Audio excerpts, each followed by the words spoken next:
Okay.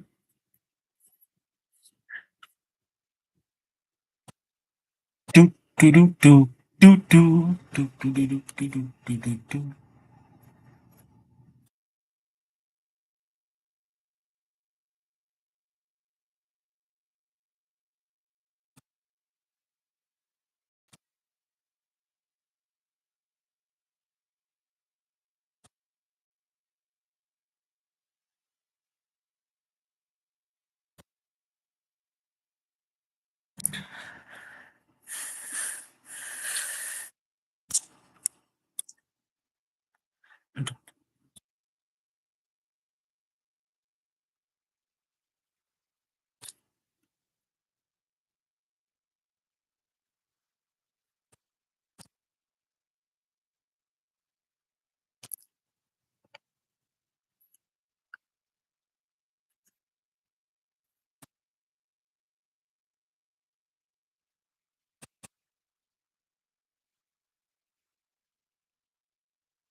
The weird high pitched sound.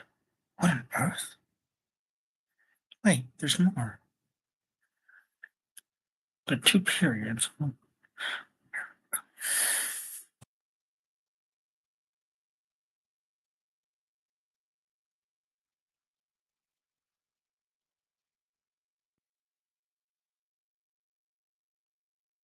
Some imported tobacco. I wonder, could this be the mutant menace which Professor X has been expecting? It wouldn't seem so. For for why would a superpowered mutant steal a painting and tobacco?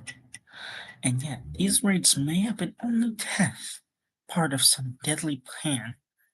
There's some more to that news story than meets the eye. I hope someone looks into it. Don't worry, Ted. I've hunch someone will, and soon. Sometime later, as dusk falls over the sprawling city, the walls of a small prefabricated building on a privately owned dock fall away to reveal a mysterious metallic cylinder. And at precisely the same instant, our power projector has done its work, causing a five-alarm fire among those abandoned warehouses across the bay. In the confusion, there is little chance of anyone observing our rocket-shaped capsule as it comes out of hiding. At first, since the banshee caused havoc in the city earlier today, I might as well learn if his wail had had its usual effect. I'll tune in the commercial TV channels. And so, the most unusual thing about the sudden blaze is that several bystanders have become inexplicably terrified by the sounds of police sirens and fire alarms. The people affected seem to have nothing in common except the fact that they were in Midtown Manhattan during one of the two mental blackouts that occurred this afternoon. What? Did that miserable mutant venture outside the capsule twice while I was busy? If so, Factor 3 shall learn of his folly.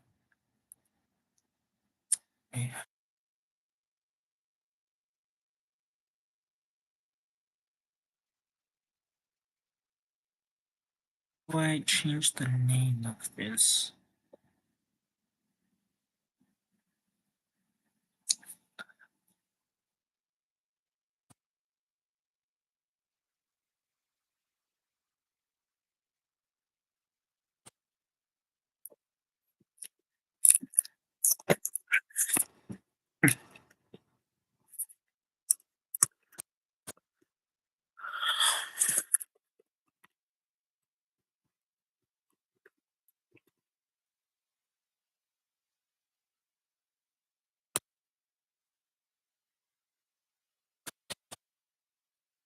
What did that miserable mutant venture outside the castle?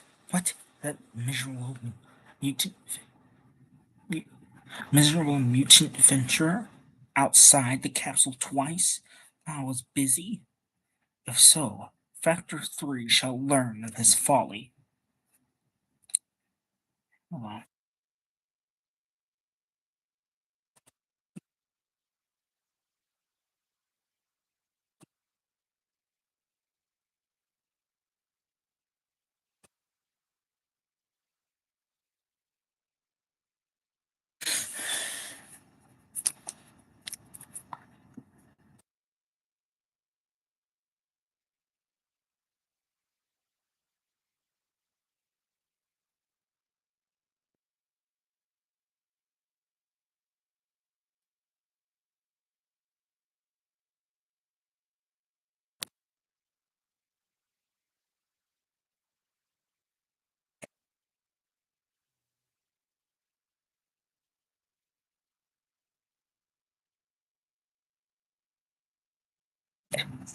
did that miserable mutant venture outside the capsule twice while I was busy?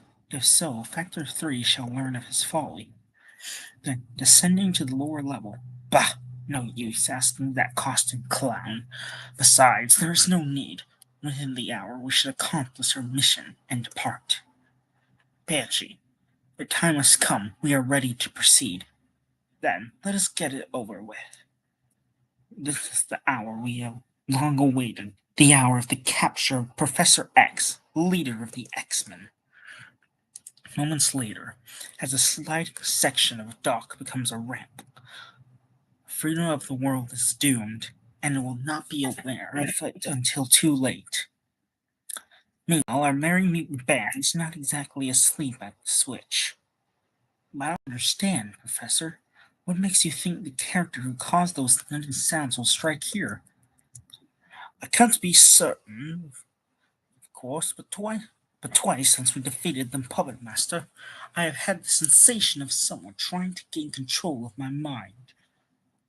Hank, have you succeeded in relocating the mutant we seek? Results are negative, sir. Nuts. I hope something happens soon. Wearing these ear shields under our mask ain't my idea of fun. Evidently, our foes have discovered a defense against Cerebro. Short time later, after the still recuperating Angel has retired, on guard, my X-Men! Even though I have put specially treated wax in them, my sensitive ears can hear Cerebro reacting strongly.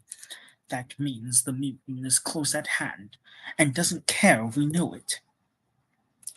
Good gosh, that blinding light! The Cerebro physics screen is going wild. Professor, the machine registers the mutant as being right here. Boom. Then, as Hank McCoy speaks, there's an ear-splitting crash as the lab window is shattered by a bombardment of super concentrated sound waves. In the following second, ah, that screeching noise, the earwax won't keep it out. He's even more powerful than I feared. Fight back, all of you. You must fight back. We can't. The shields only lessen the pain. That's still too great. We can't keep awake. We're all passing out. Thus, only moments after has begun, the Banshee's first attack is finished, and he stands victorious over the fallen forms of his unconscious opponents. So, these are the famous X-Men. They underestimated the sonic power of the Banshee, and with luck they shall not have a second try. Then, after the shrinking Cerebro has been silenced, my task is done. Ogre. Now, the rest is up to you. Yes, you must leave quickly before your power is absorbed by the Mimic, for then he will be immune to your blast and might awaken. And scarcely has the baneful Banshee departed when a second flying figure appears. There's no danger in my being near the X-Men's new recruit, for unlike the Banshee, I am not a mutant. All my powers are mechanical, such as these jet-equipped boots, and even the Mimic could not imitate them.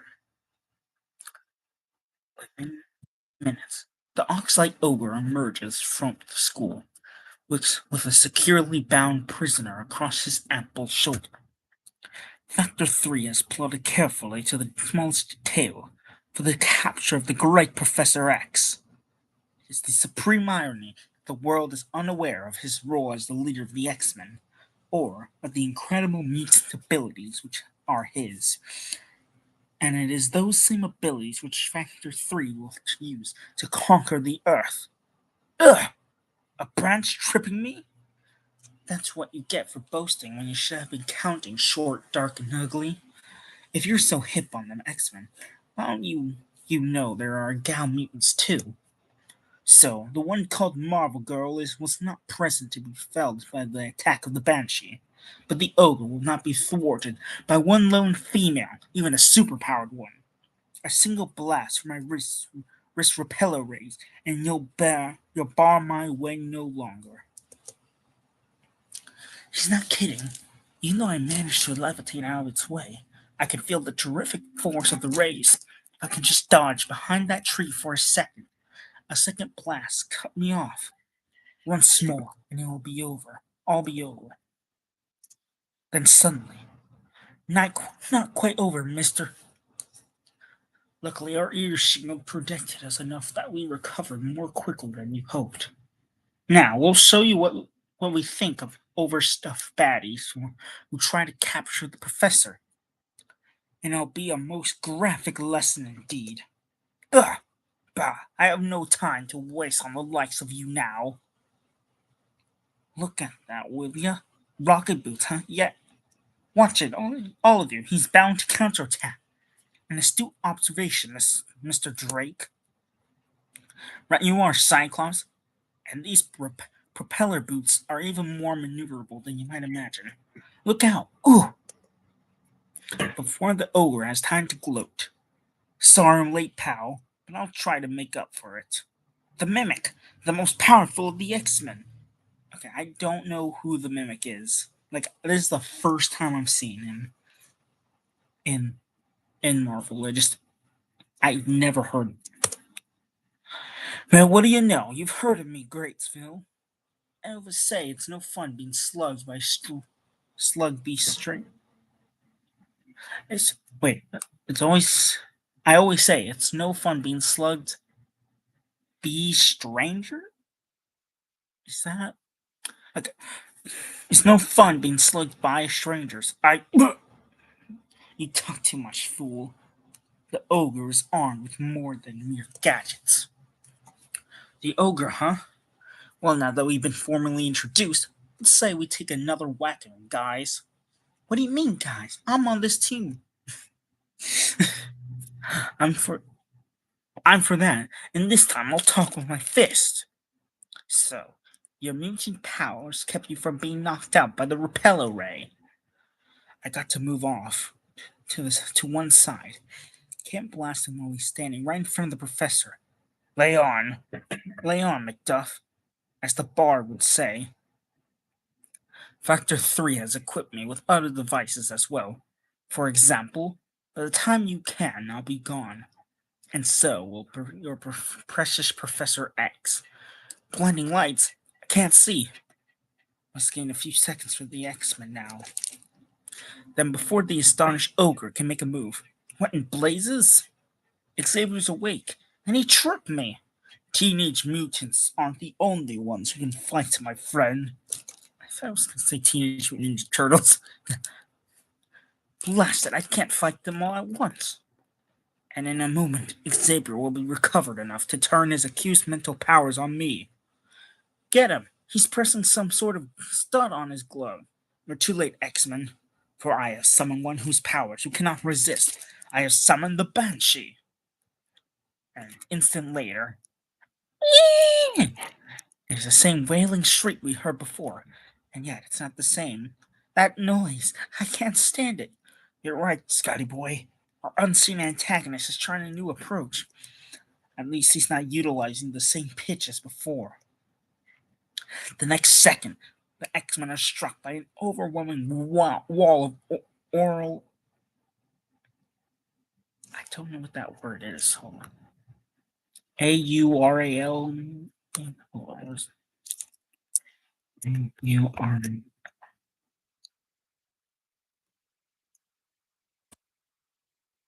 relating to the ear or the sense of hearing. Okay, that makes sense. Okay, proceed.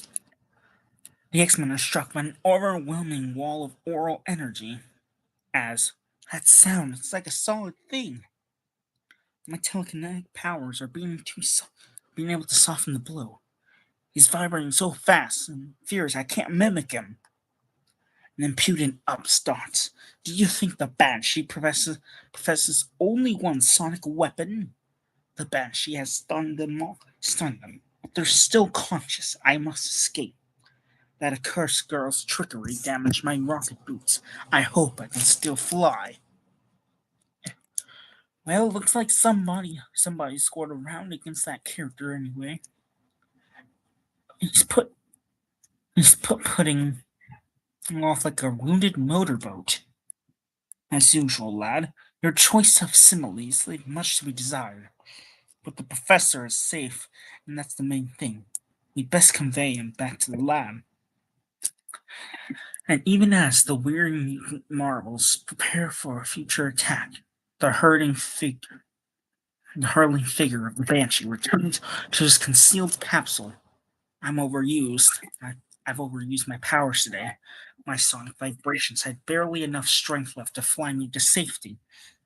But no matter, for as soon as the ogre returns with Xavier, our mission here is at an end.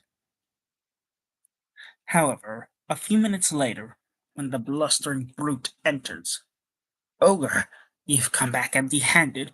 Where's the one we were sent to capture? I had to leave him behind because you were unable to use your hypnotic pitch and render the X-Men unconscious again. I warned you, Banshee, if you're trying to sabotage our mission. Don't be a fool. I would never deliberately endanger our purpose here. And you know the reason why. Rather, it is you who have failed by letting the X-Men rescue their leader. Hold your tongue, you prattling dolt. For as soon as your powers are restored, we begin a second assault, and this time we shall prevail. Meanwhile, the extraordinary X-Men are making preparations of their own. While we install all this fancy equipment for, why don't you tell us just why don't you just tell us why those deadbeats are after you?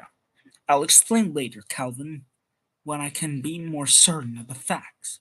Right now, we must discuss matters of strategy. You're a credit. Here are your pliers, Hank. You're a credit to your gender. What does that even mean? While you five battled the ogre, I mentally probed his own ear shields, which seemed to protect him from the banshee's sonic blast. They're coated with a substance which, fortunately, I could duplicate once I knew its makeup. On these ear shields, all of you, and pray that they work. When these new shields are in place, I shall communicate with you again telepathically. Hmm. These things may do the trick, but they'll never replace earrings. Jean, will you apply some of the substance to my own ears now, please? Of course, Professor. So far, they work. I can't hear a thing. Yes, but the true test can only be when the Banshee strikes again. If they don't protect us, we won't get another chance. A few minutes later, after Jean Grey has similarly aided Ison, hurry! Hurry! It seemed to be finished just in time. A screen indicates that Cerebro is warning us, even though we can't hear it. All of you, all of you, all of you, man your stations at once. Don't flip your lid, Chrome Dome. The mimic's on the ball. Then, with silent, shattering shrillness, the Banshee attacks. This is it, the final confrontation. My sonic powers have returned to their weakest peak, their highest peak. I must emerge the victor for reasons the X-Men cannot guess. But to the Banshee's utter bafflement, I cannot be. I'm using my highest frequency hypnotic wail, yet the X-Men are unaffected. Then I must retreat before I am somehow captured. Professor, The ear shields work. Yes, but for now, the most important part of all. Calvin, quickly. He's zooming towards the smashed window. Way ahead of you, skinhead. I feel a tingle that tells me I'm starting to develop some of the Banshee sonic powers. If you think I'd let him get away from me now, you got another thing coming. And even as the Banshee seems to have made good his escape, it's a trap, a steel mesh net lowered to my path. If I can't break through, I'm doomed. Then, as the ensnared mutant struggles desperately to free himself, I'll break through. I must not be taken. I can read your thoughts, Banshee, and you'll have a difficult time escaping from that specially treated net. It's no use. He's vibrating so furiously that I can't focus my mental powers on him. Now, it's all up to the mimic. And the miraculous mimic proves equal to the task as, okay, Banshee, I should have enough of your power for one big blast. So here's yelling at you.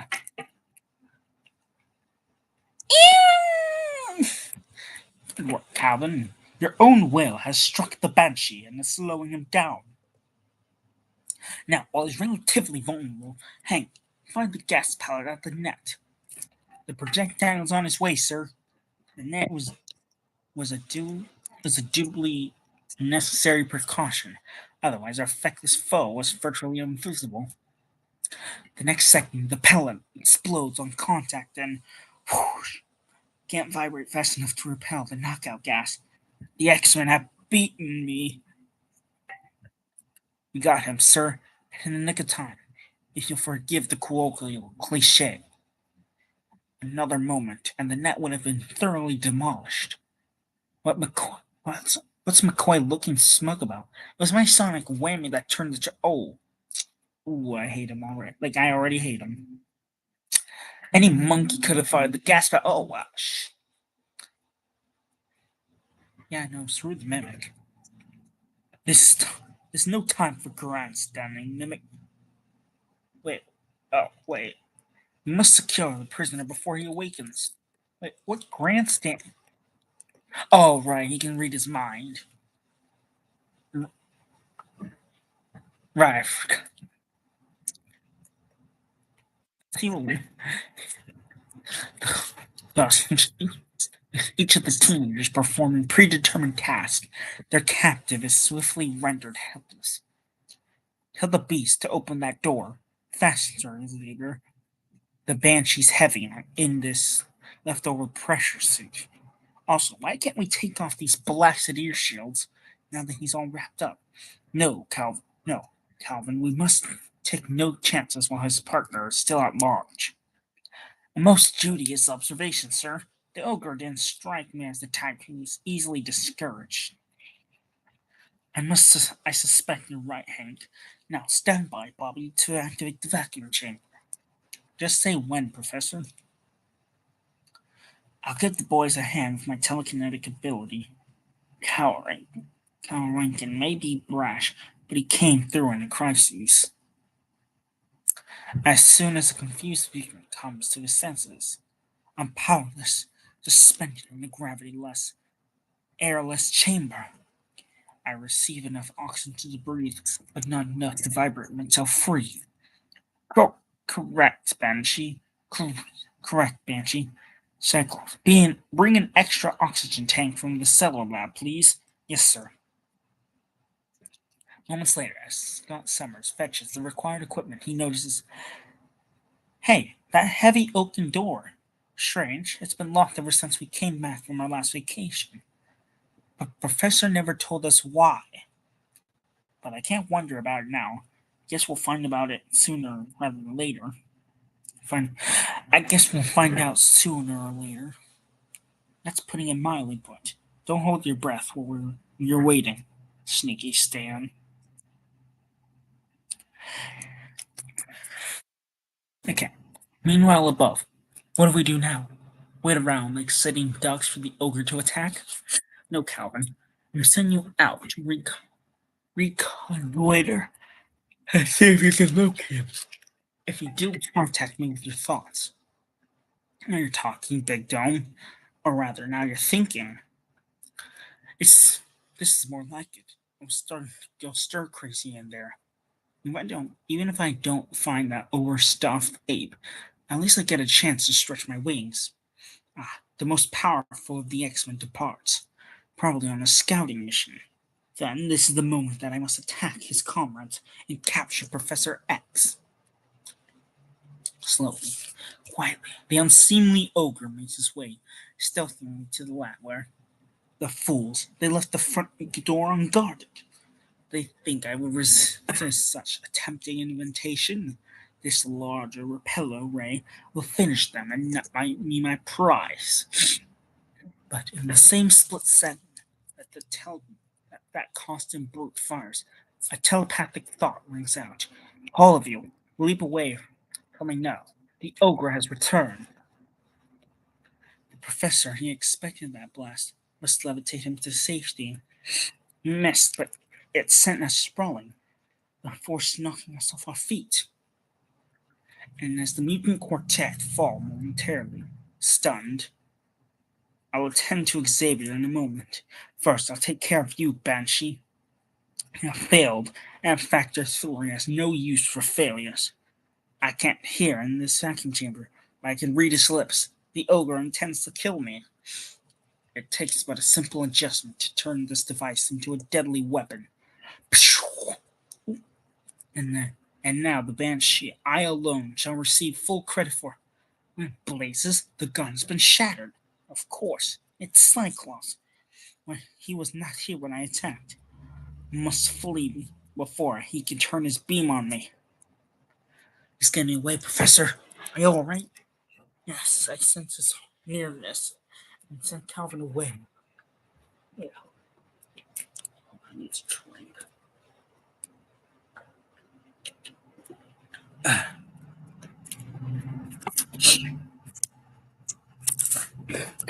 Nearness and sent Calvin away so he attacked. If he hadn't come, I'd have protected the Banshee with a mental bolt. We must have suspected. Wait. We might have suspected, sir. There was a method to your madness. And look, it would appear the ogre hasn't exactly escaped scot-free. Next, race.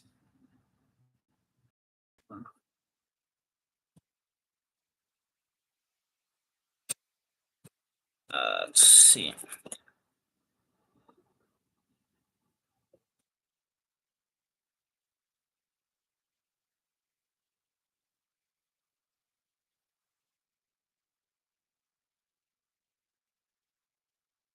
Do I move this camera?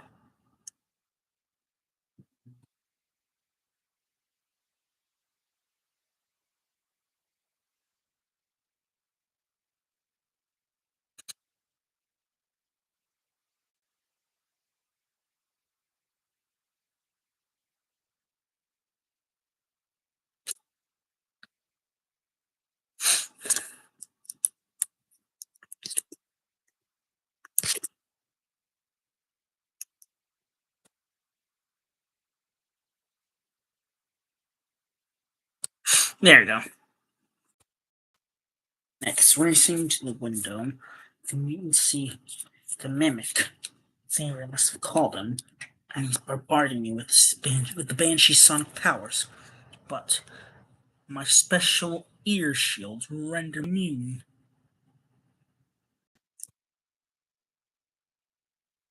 Some uncanny way he spotted me. And in addition, they also and in addition, they also act as a homing device, enabling me to pinpoint him. Then a double-barreled blast from my wrist rays and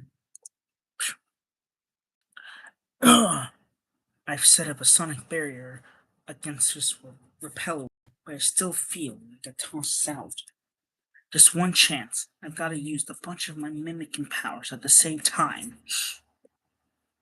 Then, summoning all the strength and willpower at his command, Cal Ringwood hurtles towards his human target with the combined speed of the banshee and the high-flying angel. Oh, keep back, you fool! You're smashing my chest control panel. My rocket boot safe stopped firing. I'll fall. I can't hear you, chum, but I'll bet you're not exactly singing my praises. Don't worry, I'll catch you so I can pulverize you. Fighting all the way down, but using Hank's agility, Cal's keeping the ogre off balance and winning. But what's that? The vacuum chamber. It's shattered. Oh, great. Are we gonna have to fight the banshee all over again?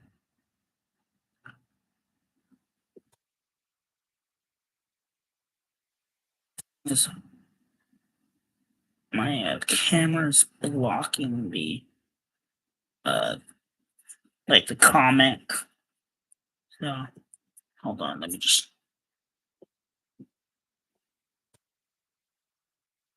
turn off this.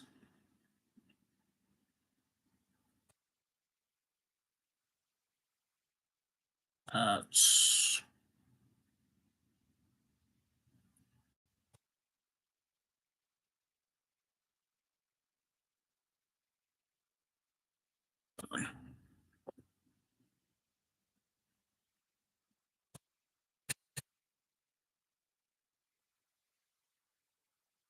let's see, where's the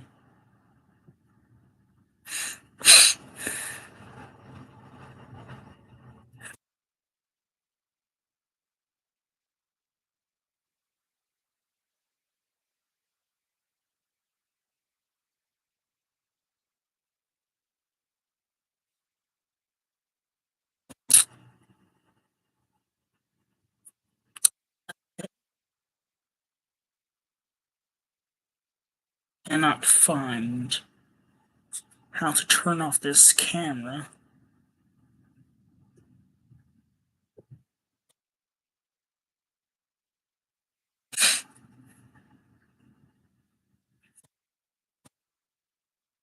Stay back, X-Men. I smashed the chamber so he could free himself. Then both the banshee and his pressurized suit vibrate violently. You can't hear his wail, but in a second I'll tear that thing apart. The professor wanted the banshee to escape. Why? But can't stand here wondering now. Rarely has the pers- perspicacious beast been so utterly perplexed.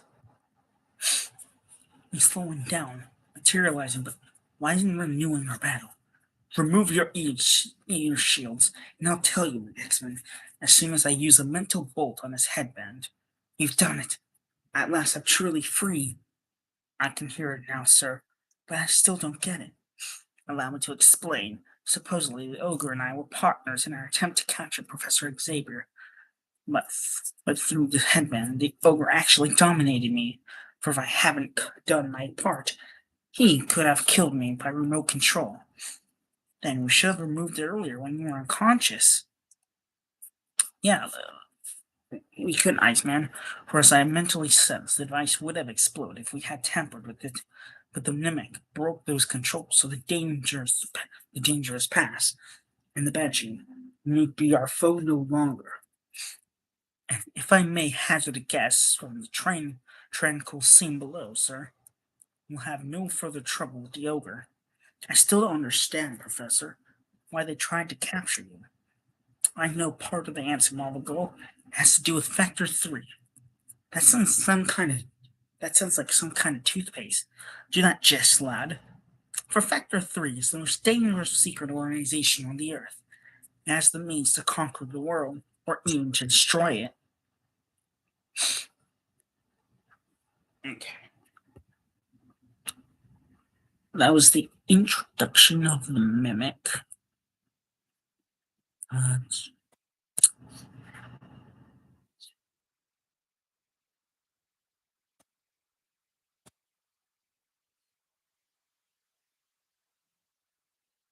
Dream, but